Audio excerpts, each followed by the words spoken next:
Bonjour, chers frères et sœurs, bien-aimés dans le Seigneur. Nous bénissons le Seigneur pour cette nouvelle occasion qu'il nous donne de nous retrouver ensemble pour poursuivre nos études bibliques sur le thème du salut. En ce jour, je voudrais revenir sur le thème de la repentance et parler plus précisément de la confession, avant que nous ne puissions voir prochainement, si Dieu nous le permet, la seconde condition la plus importante que l'homme doit remplir pour obtenir le salut, la foi en Jésus-Christ. Donc aujourd'hui, nous allons parler un peu de la confession ou la prière de confession. Prions le Seigneur. Dieu notre Père, merci pour ces instants que tu nous permets d'avoir encore en ta présence avec mes frères et sœurs pour regarder ce que ta parole nous enseigne. Je prie que tu diriges ce moment et que tu en fasses une bénédiction pour tous ceux qui vont suivre cette étude. Que le nom de Jésus soit glorifié. Amen. Bien, avant de pouvoir partager avec vous quelques prières, quelques modèles de prière, de confession, je voudrais d'abord situer la confession. La confession est une étape de la repentance et elle est très importante. La prière de confession est très importante. Une repentance sans confession est incomplète. Mais une simple confession aussi n'est pas toute la repentance. Comme je vous l'avais dit la dernière fois, lorsque nous confessons nos péchés, nous devons automatiquement prendre la décision de les abandonner. Nous devons tourner notre dos au péché pour nous tourner vers le Seigneur. Et je voudrais, au début de ce partage, d'abord souligner 3 paroles merveilleuses de la Bible qui sont liées à la confession. Le premier texte que nous allons lire, c'est Ésaïe chapitre 43, le verset 25. Ésaïe chapitre 43, le verset 25.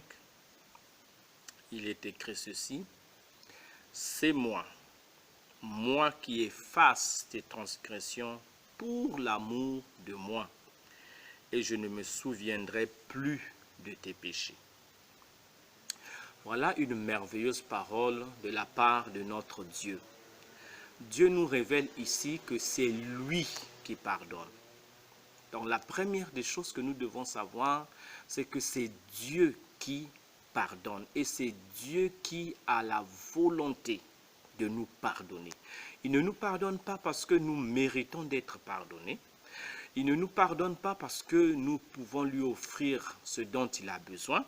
Non, parce que Dieu n'a aucun besoin que nous puissions satisfaire, parce qu'il est parfait, il est saint, il est infiniment suffisant à lui-même.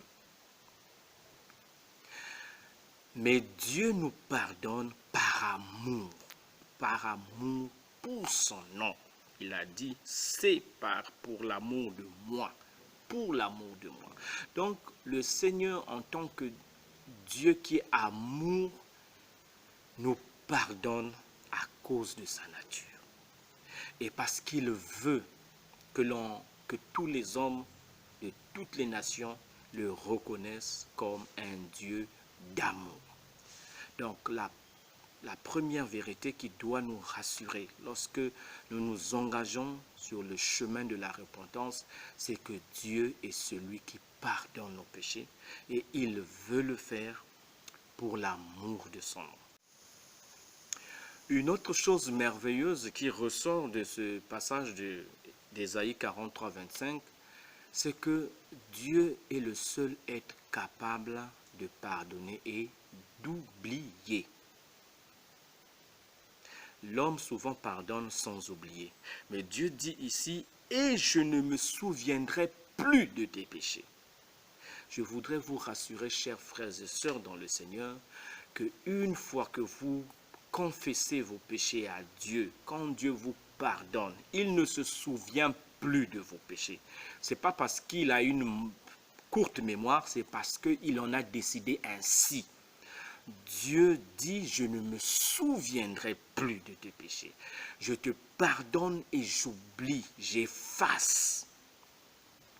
Malheureusement, beaucoup d'enfants de Dieu aujourd'hui sont comme des lions dans une cage. Ils ressassent toujours leurs péchés. Ils se demandent toujours, Dieu m'a-t-il pardonné? Dieu a-t-il réellement oublié mes péchés? La Bible ici nous confirme qu'une fois que Dieu a pardonné tes péchés, il ne s'en souvient plus. Pour lui, c'est pardonner, c'est effacer. Donc voilà la merveilleuse promesse et la merveilleuse assurance que nous avons de la part de notre Dieu. C'est lui qui pardonne et quand il pardonne, il oublie, il ne s'en souvient plus jamais.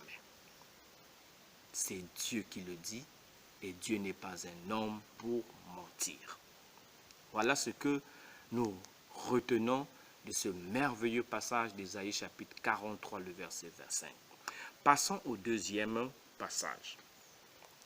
C'est 1 Jean chapitre 1, le verset 9. La première épître de Jean au chapitre 1, le verset 9.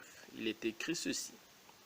Si nous confessons nos péchés, il est fidèle et juste pour nous les pardonner et pour nous purifier de toute iniquité.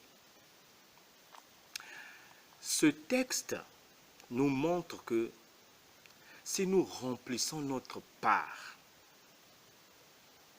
c'est-à-dire la condition de confesser nos péchés à Dieu, Dieu fera aussi sa part. Et quelle est la part de Dieu? C'est de nous pardonner et de nous purifier. Il y a des gens qui confessent leurs péchés et se demandent si Dieu leur a pardonné. Mais 1 Jean chapitre 1, 9 répond à cette question. Si nous confessons nos péchés, voilà notre responsabilité, notre part. Lui, Dieu, il est fidèle et juste pour nous pardonner et pour nous purifier. Donc, la première bonne nouvelle, c'est que lorsque nous avons rempli notre condition, Dieu qui est fidèle, plus fidèle qu'aucun autre être qui puisse exister sur terre, fera aussi sa part. Il nous pardonnera nos péchés que nous lui avons confessés et il nous purifiera. La deuxième bonne nouvelle de ce verset, c'est que Dieu nous purifiera de toute iniquité. Ne doutez jamais de la puissance purificatrice de Dieu. Il n'y a aucun péché qui puisse subsister, résister à la puissance purificatrice de Dieu. Il y a des gens qui pensent qu'ils n'ont pas besoin de confesser tel péché parce qu'ils ont la pensée que Dieu ne pourra pas les purifier de ce péché-là. C'est un mensonge de Satan. Que Satan ne te trompe pas en disant que ce que tu as commis comme péché est irréparable et impardonnable. Quand Dieu te demande de lui confesser ses péchés, il veut que tu sois complet dans ta confession et lui de même, il sera complet dans ta purification. Dieu est capable de nous pardonner, de nous purifier de toute iniquité. Il n'y a pas un lot de péchés que Dieu nous pardonnera et desquels Dieu nous purifiera, et un autre lot qu'il ne peut ni pardonner ni purifier. Donc mon frère, ma sœur, sache que si tu confesses tous tes péchés à Dieu, Dieu te purifiera aussi de tous tes péchés. Dieu ne peut pas te purifier d'un péché que tu n'as pas confessé. Mais autant que tu seras complet dans la confession de tes péchés, autant ta purification de la part de Dieu sera aussi complète. Donc si tu veux que ton âme soit complètement pure, tu dois aussi confesser à Dieu tous tes péchés sans en laisser aucun. Car ce qui bloque souvent l'œuvre de Dieu dans notre vie, ce sont des péchés non confessés. Voilà donc la bonne nouvelle. Dieu nous purifie de toute iniquité.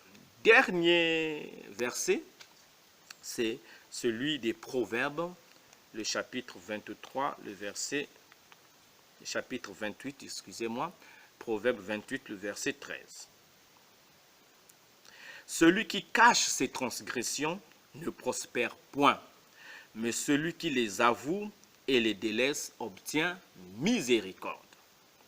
Voilà encore une merveilleuse promesse de Dieu. Cette promesse nous interpelle à être vrai, à être franc, à être sincère devant Dieu. Lorsque tu confesses tes péchés, sois sincère.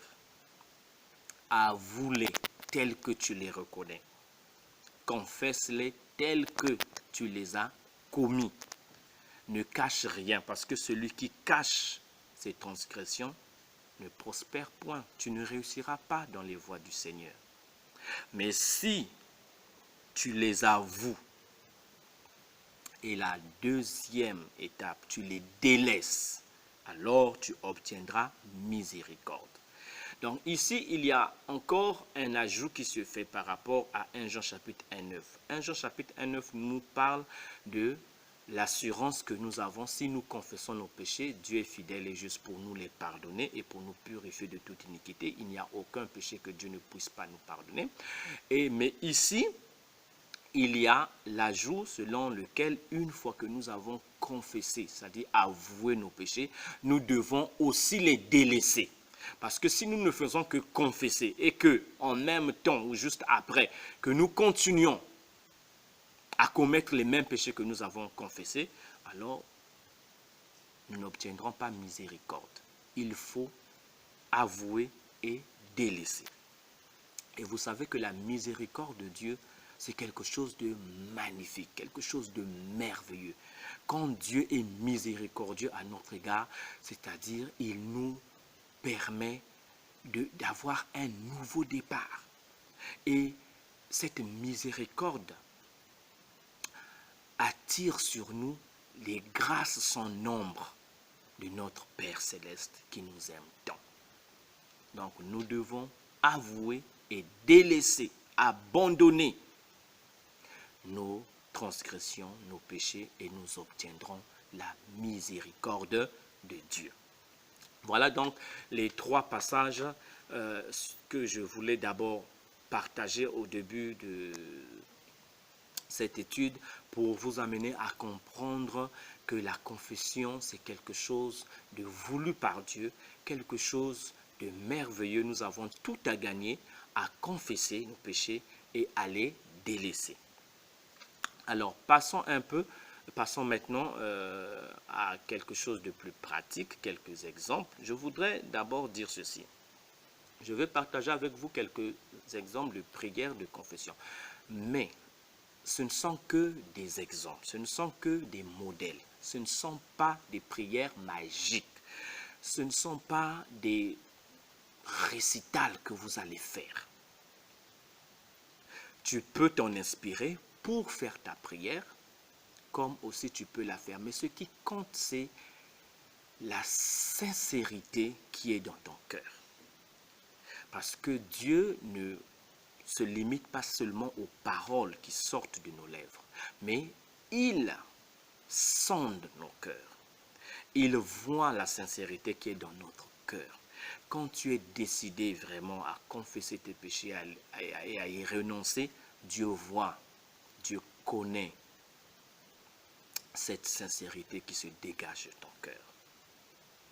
Et c'est au moyen, sur la base de cette sincérité, que tu reçois le pardon et la purification de Dieu.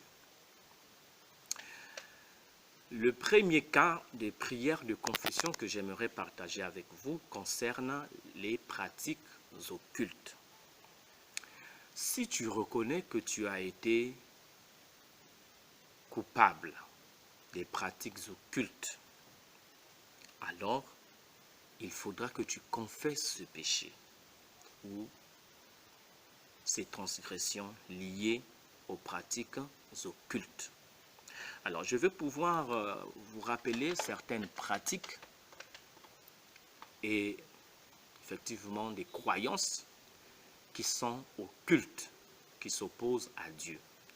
Donc, ces pratiques sont la projection astrale, les tables tournantes, la divination, l'astrologie ou les horoscopes, les donjons et dragons, les cristaux ou pyramides, la planche Ouija, l'écriture automatique, la cartomancie, c'est-à-dire la divination par les cartes, qui est aussi appelée par les tarots, la magie noire ou la magie blanche, la nécromancie, c'est-à-dire la communication avec les morts, la chiromancie, le procédé de divination fondé sur l'étude de la main, donc les formes et les lignes, le satanisme, la sorcellerie, les pactes de sang, les guides spirituels, la parapsychologie, la télépathie mentale, l'hypnose, la franc-maçonnerie, le nouvel âge,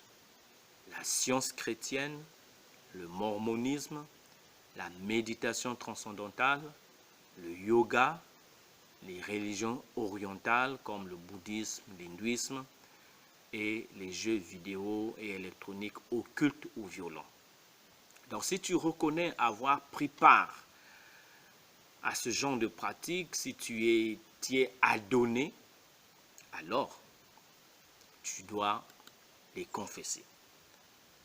Et voici comment vous pouvez prier pour vous repentir d'avoir pratiqué les arts occultes. Seigneur, je confesse que j'ai pris part à, et vous citez l'art occulte, ou la pratique ou la religion à laquelle vous avez pris part. Je sais que c'était un péché et une offense à tes yeux. Merci pour ton pardon. Je renonce à toute participation à, et vous citez encore les mêmes pratiques auxquelles vous vous êtes adonné. Et je reprends tout terrain que l'ennemi a conquis dans ma vie du fait de cette pratique. Au nom de Jésus, Amen. Voilà donc une courte prière que vous pouvez faire pour confesser avoir pris part à l'occultisme. Et dans cette prière, il y a la confession, il y a aussi le renoncement. Vous devez aussi vous repentir des mauvaises priorités qui sont devenues des idoles dans votre vie. Vous savez, la Bible nous dit dans Exode 20 que nous ne devions pas avoir un autre Dieu que le Dieu créateur, Yahvé. Si nous nous sommes fait des idoles, des sculptures, des statues ou encore des idoles non matérielles, je vais vous citer certaines choses qui peuvent avoir pris la place de Dieu dans notre cœur, la place du Seigneur dans notre cœur. Alors, si vous reconnaissez, lorsque vous allez suivre la lecture de cette liste, si vous reconnaissez qu'il y a quelque chose qui a pris la place de Dieu dans votre cœur ou dans votre vie, vous devez le confesser et l'abandonner. Vous remarquerez que la plupart des domaines figurant dans cette liste ne sont pas mauvais en soi, mais ils deviennent des idoles quand ils prennent la place du Seigneur de notre vie, qui revient de droit à Dieu. Donc voici ces choses. Nous avons l'ambition, l'alimentation ou toute substance, l'argent, les biens matériels, l'informatique, les jeux électroniques, la sécurité financière, les vedettes du rock, de la pop, des médias, du sport, les activités de l'église, la télévision, le cinéma, la musique ou bien d'autres médias, le sport ou la culture physique, les divertissements, le plaisir, même votre ministère, l'apparence, l'image. Vous soignez tellement votre image que c'est devenu une idole pour vous. Les amis, le pouvoir. Il y a des gens qui sont tellement assoiffés de pouvoir que tant qu'ils n'ont pas le pouvoir, tant qu'ils n'ont pas l'autorité, ils sont malades. Donc l'autorité, le pouvoir sont devenus des idoles dans leur cœur. Le conjoint. Voilà, il y a des femmes pour lesquelles leur mari est devenu leur idole, comme aussi des hommes pour lesquels leur épouse est devenue leur idole. Ou encore ça peut être un petit ami, une petite amie, oui, qui est devenu une idole dans votre cœur. La popularité, le besoin d'être célèbre, d'être populaire, l'opinion d'autrui, ce que les gens pensent de moi. Tu es tellement concerné par ça que tu es malade tant que les gens ne t'apprécient pas. La connaissance, le fait d'avoir raison. Oui, chez certaines personnes, c'est vraiment une idole, connaître et avoir raison, parce qu'ils pensent que la connaissance et le fait d'avoir raison leur donnent une supériorité sur tout le monde. Les enfants, oui, certains parents ont fait de leurs enfants des dieux, des idoles. Ils ne sont pas capables de discipliner leurs enfants. Quand on touche à leur enfant, on touche à leur idole et ils sont prêts à commettre un crime. Les loisirs, les passe-temps et pour certains enfants, leurs parents aussi sont des idoles. Alors, comment nous pouvons prier pour confesser ce péché d'idolâtrie? Suivez la prière suivante. Seigneur, je sais combien il est facile de laisser d'autres choses et d'autres personnes prendre plus d'importance que toi dans ma vie. Je sais aussi que cela est une offense terrible à tes yeux saints, car tu as dit dans tes commandements que je ne devais pas avoir d'autres dieux à part toi. Je confesse que jusqu'ici je ne t'ai pas aimé de tout mon cœur, de toute mon âme et de toute ma pensée. J'ai donc péché contre toi en transgressant le plus grand des commandements. Je me repens et me détourne de cette idolâtrie et je choisis à présent de revenir à toi, Seigneur Jésus, mon premier amour. Voilà. Et vous pouvez aussi nommer ce péché en disant par exemple, Seigneur, je confesse que j'ai fait de mes parents, mes enfants, mon époux, mon épouse, mon travail, le sport, le plaisir, une idole. Pardonne-moi et je décide de renoncer à cette idole au nom de Jésus. Donc surtout, ne soyez pas trop généraliste, soyez précis dans votre prière de confession. Nommez la chose qui est devenue une idole dans votre cœur. Nous poursuivons. Troisième exemple de prière, c'est au sujet de l'orgueil. Vous savez que Dieu déteste l'orgueil. Il y a un texte que j'aimerais vous lire en passant, Proverbe chapitre 16, le verset 18. Il est dit, l'arrogance précède la ruine et l'orgueil précède la chute. Donc, aux yeux de Dieu, l'arrogance, l'orgueil est une mauvaise chose. Et Jacques l'a dit, Dieu résiste aux orgueilleux, mais il fait grâce aux humbles. Donc, si vous reconnaissez que vous avez vécu dans l'orgueil, que l'orgueil est votre caractéristique principale, alors vous devez confesser ce péché d'orgueil et y renoncer. Voilà la prière que vous pouvez faire. Père céleste, tu as dit que l'orgueil conduit au désastre et qu'un esprit arrogant précède la chute. Je confesse que jusqu'à maintenant, j'ai pensé avant tout à moi et non aux autres. J'ai péché en croyant pouvoir être heureux et réussir par mes propres forces. Je confesse que j'ai placé ma volonté avant la tienne et que j'ai centré ma vie sur moi plutôt que sur toi. Je me repens de mon orgueil et de mon égoïsme. Et je prie que tout terrain conquis dans ma vie par les ennemis du Seigneur Jésus-Christ soit repris. Je choisis de m'en remettre à la puissance et à la direction du Saint-Esprit afin de ne plus rien faire par rivalité ou par vaine gloire.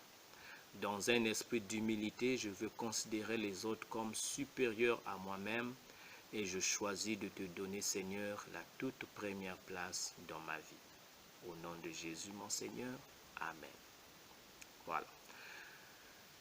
Voilà la prière que vous pouvez faire pour confesser votre orgueil. Il y a une autre manière aussi dont nous témoignons notre orgueil, ce sont des préjugés et l'intolérance. Si vous avez fait preuve de préjugés ou d'intolérance envers certaines personnes à cause de leurs conditions sociales, leur couleur de peau, leur religion, leur sexe ou leur origine ethnique, vous pouvez vous repentir comme suit. Vous pouvez faire cette prière. Lorsque vous avez eu de la haine, des préjugés envers vos semblables, parce qu'ils sont soit pauvres, soit riches, soit blancs, soit noirs, comme aujourd'hui nous le voyons avec le racisme, c'est une intolérance, ou encore que vous n'aimez pas une nationalité particulière, par exemple les Chinois, ou les Américains, ou les Indiens, ou les Béninois, ou les Ivoiriens, ou les Congolais, voilà, vous devez vous repentir. Voilà un exemple de prière. Père céleste, je sais que tu aimes tous les hommes d'un même amour et que tu ne fais pas de favoritisme. Tu acceptes les hommes de toute nation qui te craignent et font le bien. Tu ne les juges pas en fonction de la couleur de leur peau, de leur race, de leur statut économique, de leur origine ethnique, de leur sexe, de leur dénomination ou de toute autre considération humaine. Je confesse que j'ai trop souvent eu tendance à avoir des préjugés concernant les autres ou à me considérer supérieur sur la base de ces critères. Au lieu d'accomplir un ministère de réconciliation, j'ai parfois été un agent de division orgueilleux par mon attitude, mes paroles et mes actes. Je confesse que j'ai fait preuve d'orgueil ayant des préjugés contre. Vous allez nommer le groupe concerné. Si ce sont les riches, vous dites contre les riches. Si ce sont les Indiens, les Américains, les Noirs, les Blancs, les Chinois, les Hutus, les Tutsis, les Téké, les Vili, les Lari, les Haïtiens, peu importe, si vous avez un préjugé contre une certaine nationalité, une certaine ethnie, une certaine tribu, vous nommez le groupe concerné et vous continuez votre prière et je rejette ce péché. Je te remercie pour ton pardon, Seigneur, et te demande à présent de changer mon cœur et de faire de moi un agent de réconciliation plein d'amour auprès d'eux, et vous citez les mêmes groupes que vous avez cités auparavant. Au nom de Jésus, Amen. Voilà la prière que vous pouvez faire au sujet de préjugés ou de l'intolérance envers certains groupes de personnes. Passons à un autre type de péché, ce sont les œuvres de la chair. Comment vous devez vous repentir des œuvres de la chair. Alors, il y a d'abord une première prière que vous pouvez faire pour demander à Dieu de vous rappeler vos péchés liés aux œuvres de la chair. Voilà un exemple de prière. Père céleste, Tu m'as dit de me revêtir du Seigneur Jésus-Christ et de ne pas me laisser entraîner par la chair pour en satisfaire les désirs.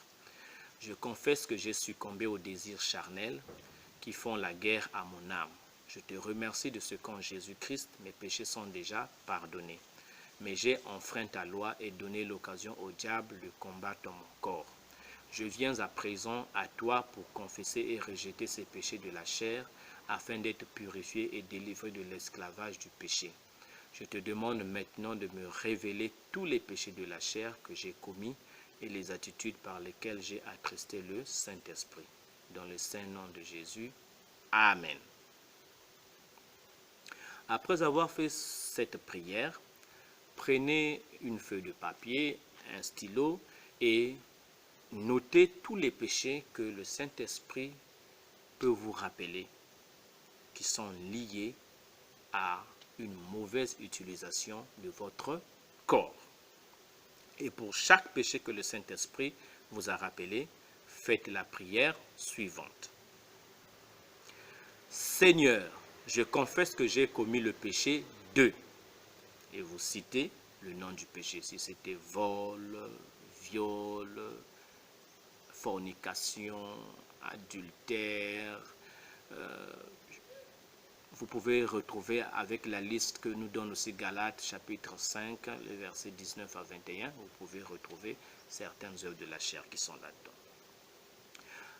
Je te remercie de me pardonner et de me purifier. À présent, je me détourne de ce péché pour me tourner vers toi, Seigneur. Fortifie-moi par ton Saint-Esprit, afin que je t'obéisse. Au nom de Jésus, Amen. Alors, une autre prière plus spécifique concernant les péchés sexuels.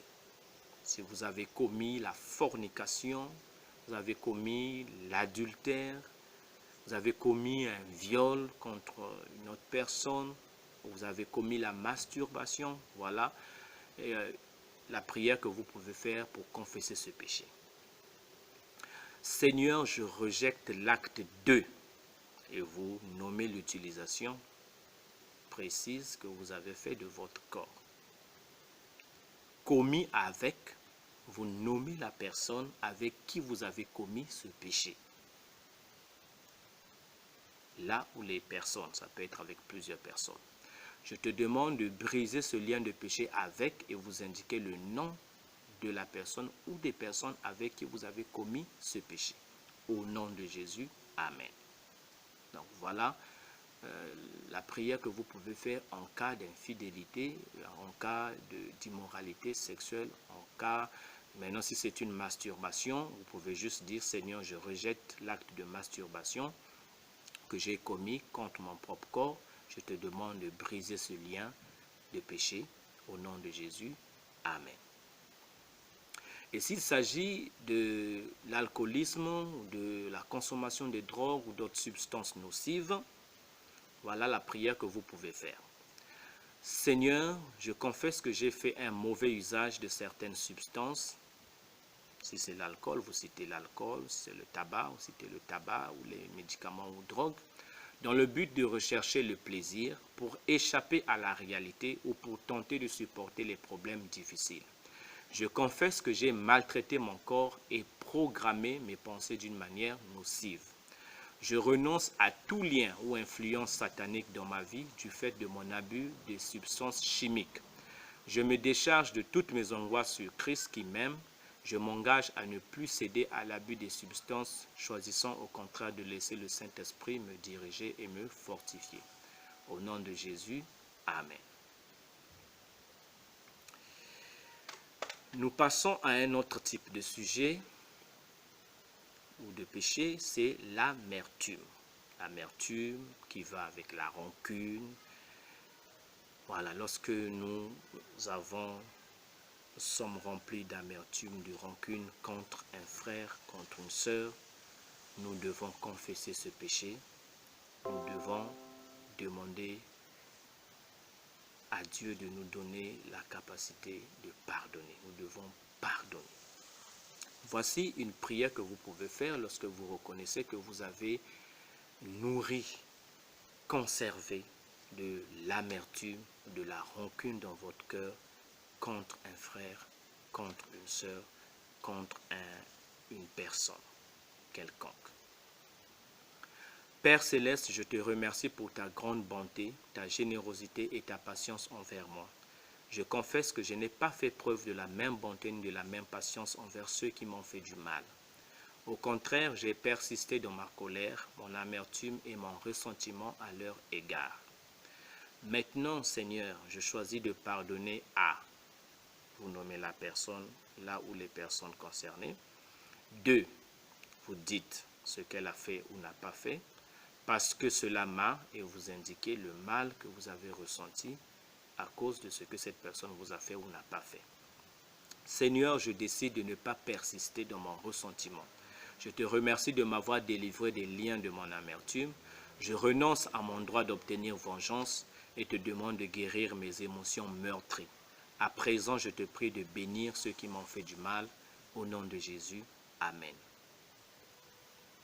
Chers frères et sœurs, cette prière est très importante. Pourquoi? Parce que tant que nous refusons de pardonner les offenses que les autres nous ont fait, la Bible nous dit que Dieu ne nous pardonnera pas non plus nos propres péchés. Donc nous devons pardonner aux autres comme nous voulons que Dieu nous pardonne. Passons à un autre point. Il s'agit ici de la rébellion contre Dieu et les autorités que Dieu a placées devant nous.